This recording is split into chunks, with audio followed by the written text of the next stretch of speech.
am a native of the state of Washington. I was actually born and raised on Bainbridge Island. And moved to Seattle and moved back to the island, and then kind of moved out to the north end, shoreline, Mount Lake Terrace. That would be most recently before I moved to Monroe. And I moved to Monroe specifically to open my business. Okay, so the business brought you to Monroe. Yes, I was making soap in my residence and doing some farmers markets, started doing farmers markets. And then people said, well, where do we get your soap after the market's over? And my friends said, we don't want these strange people coming to your apartment, and knowing where you live.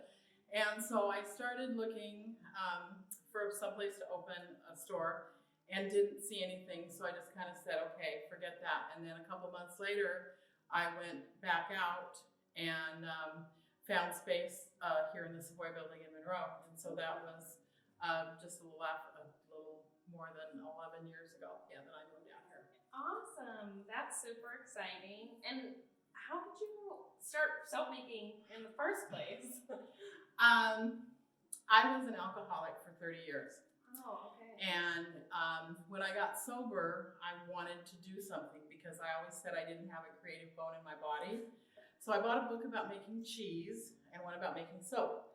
And the cheese just seemed to be a little bit more than I could handle. Okay. So I decided to make soap, and that was about 15 years ago. So in May of this year, I celebrate 18 years clean and sober. Congratulations. That is amazing. And we're so glad that we got your soap. Yeah. At the same time.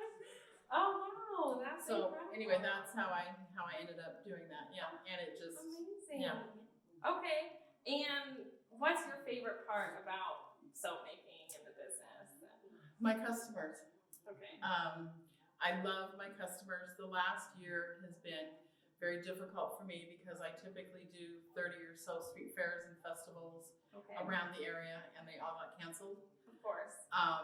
So I haven't been able to be out with my customers, and I miss them very much, and just hearing, that they like my soap and that it's changing their lives and whatever. So yeah, my customers are the best part. I love that. And what are your, do you have some favorite customer stories or some favorite my favorite customer story is from a gentleman named Alan, and he came in here probably about 5 years ago.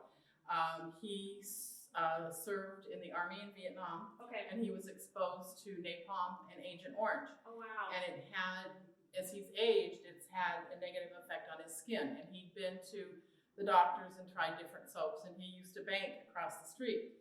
So he saw my sign, and he just thought, well, I'm going to go in. And he says, yeah, he showed me his arms, and he had all these red bumps and everything. And so we got him some soap, and I didn't see him, and I didn't see him. And then about 6 weeks later, he came in, and he says, I've been sick, and so I didn't have a chance to get back. And he showed me his arms, and they were all clear, everything. Oh my gosh. And I have another customer that lives in Florida. I make sulfur soap for people with acne. Okay. And she used to get breakouts so bad that she wouldn't leave her house. But my sulfur soap has cleared up her skin, and so she doesn't have that issue anymore. Wow. So it's that's incredible. It's like life transforming. It is. Like, seriously. So wow. It's amazing what natural products will do for you. Yeah, absolutely. That's incredible. Okay.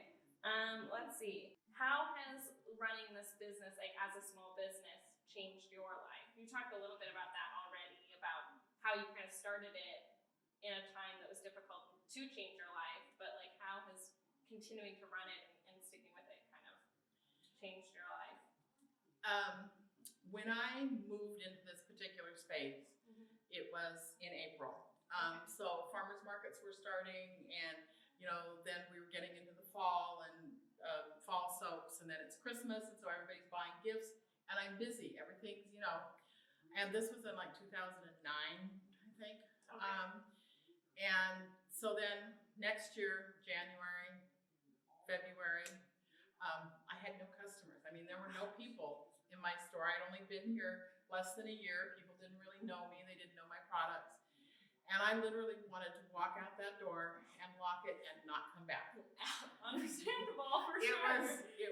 so depressing and very frustrating, but I just kept moving forward. Basically what I've done for the last year, because all my street fairs and things were canceled and I was shut down for 6-8 weeks or whatever it was, I had to refocus my business more on online. Okay. To get more online sales and things like that.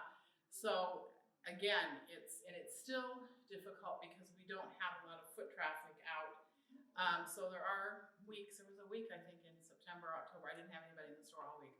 I just keep putting one foot in front of the other, and then I have a really good day and I'm like, okay, we can do this and we can do this, I can do this. And you just gotta keep plugging along. You just gotta keep going. Because if everybody who started a business gave up after the first year, we wouldn't have any small businesses. No. We wouldn't have any. So. And it's so necessary. It's so, I mean, life transformative. Right. Yes, it is. It does. It is. That's so cool. Well, thank you. I appreciate that encouragement as a small business owner myself. No, it's just, well, there's good times and there's bad times. Yeah. You know? And there's times too when people want certain soaps and then I make them and then they don't want those. I got customers coming in buying other things. It's like, okay, well, I'll have it for you, next week or whatever. So it is. You just have to be flexible and be willing to learn. I think that is something that's extremely important, especially with social media and everything. If you don't keep up with that, you are going to get left behind. Absolutely. In this day and age. And some people, it's very difficult for them to grasp that, but you have to stay current. And you're on social media. What's your, remind us all of your social media handle? On Facebook, it's Heavenly Soap Monroe. Okay. And on Instagram, it's Soap Heavenly. And my website is soapbypatti.com. Oh, awesome. Okay. And you can also order off my website and choose pickup. So, then just come and I'll let you know when it's ready and you can just stop by the shop and pick up your order. Awesome. Do you do like custom orders or do you usually just do what you're making in batches? I do what I'm making in batches, but I do custom orders. I have some soap hearts over there on the rack. I had a customer that needed 15 hearts in the scent of Island Escape for her bridal shower. So I will do that, or if you want something special, yes, I'm happy to do that for you. Oh, that's super exciting. That's awesome. Okay, one more question. We'll see. If someone was interested in visiting your business, what would you say is like kind of like the number one reason not to miss it? Like if I'm coming through Monroe and I'm like, oh, I want to stop and do a little shopping. Because I make the best soap you will ever use and it will change your life. I love that. As we've heard already, it will absolutely change your life. But my customers do come in and tell me that it is the best soap that they've ever used. I had a gal come in last weekend for the first time. She'd seen one of my posts on Facebook. And she got some soaps and she got a shampoo bar and a conditioner bar. And she gave me a 5-star review the next day. And she said, everybody took a shower and their skin is so nice and the shampoo bar is just amazing and the conditioner bar made my hair feel so good. She was so happy. So well, I'll just let you know I'm not leaving here without a conditioner bar.